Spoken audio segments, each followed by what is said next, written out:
Good evening, everybody. I'm Thelma Walker MP, MP for Colne Valley in West Yorkshire, where we have lots of hills and sheep and rain, I have to say.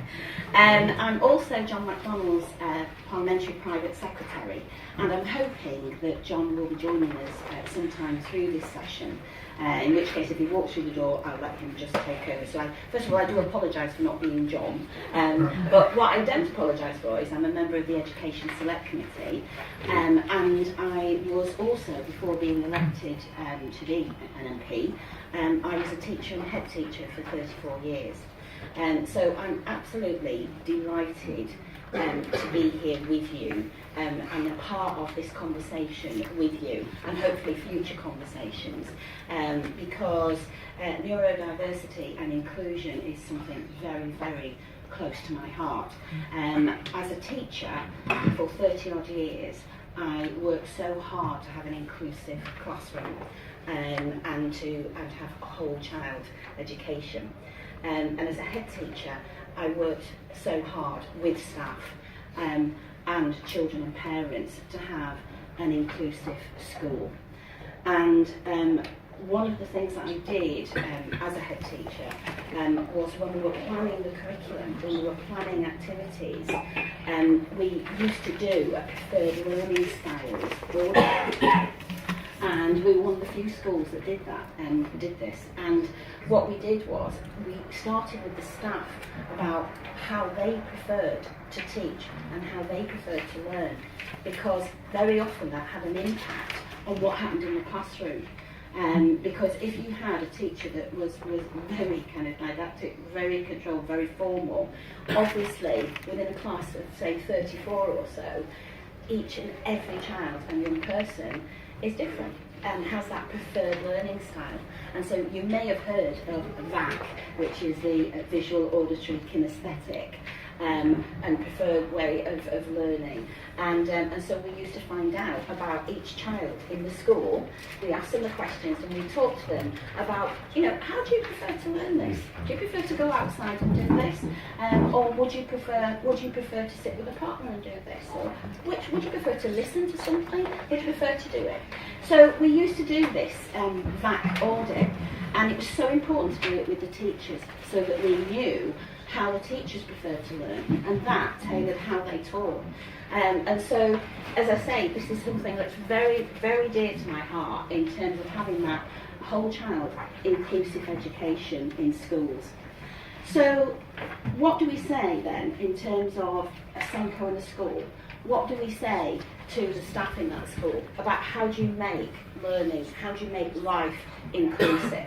And as a party, our party is one of diversity and inclusion, and Labour is home to anyone who believes in a fairer society, and that's what we're here for. That's what this whole conference for me is about. It's about a fairer society, and we're united by a common purpose of social justice, and we're working and campaigning to improve lives, everybody's lives, through quality education. As I mentioned, I'm a member of the Education Select Committee, and we're working on inquiries to improve the lives of every young person.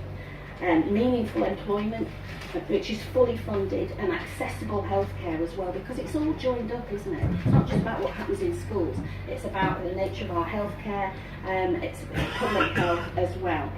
And after almost 10 years under Conservative government, we've still such a lot of work to do.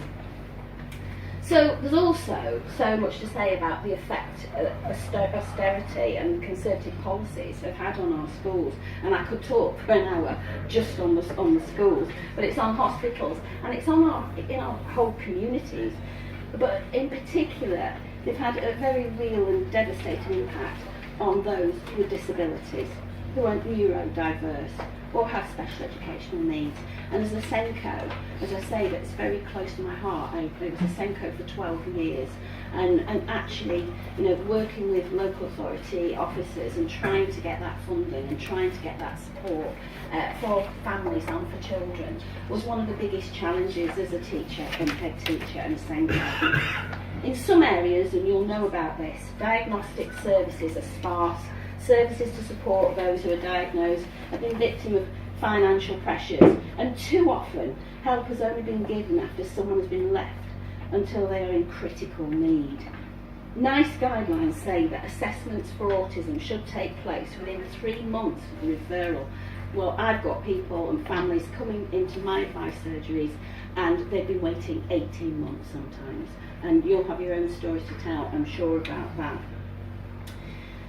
Figures were released in July of this year which showed that some people have had to wait for 2 years for an assessment and then almost 4 to receive a diagnosis. Meanwhile, those who are waiting are plagued with uncertainty and have limited access to support. And I think this is truly, truly shocking. People's lives are in limbo without support. And those who have been diagnosed and need welfare support face the government's cruel and punishing policies, sanctions, delayed payments and interviews which misunderstand conditions that are a common experience. In the last 12 months in my office, we've been contacted by many PIP universal credit applicants who've suffered unfair rulings or been shaken by the whole assessment process. I think the whole assessment process just needs a big overhaul. So it's no surprise that a significant number of those who are neurodiverse or who have a disability develop mental health conditions such as depression or anxiety, which come with their own waiting times for assessment and diagnosis. It's a heartbreaking pattern of waiting times and a lack of proper support. That's why our work, Labour's work on this, is so important.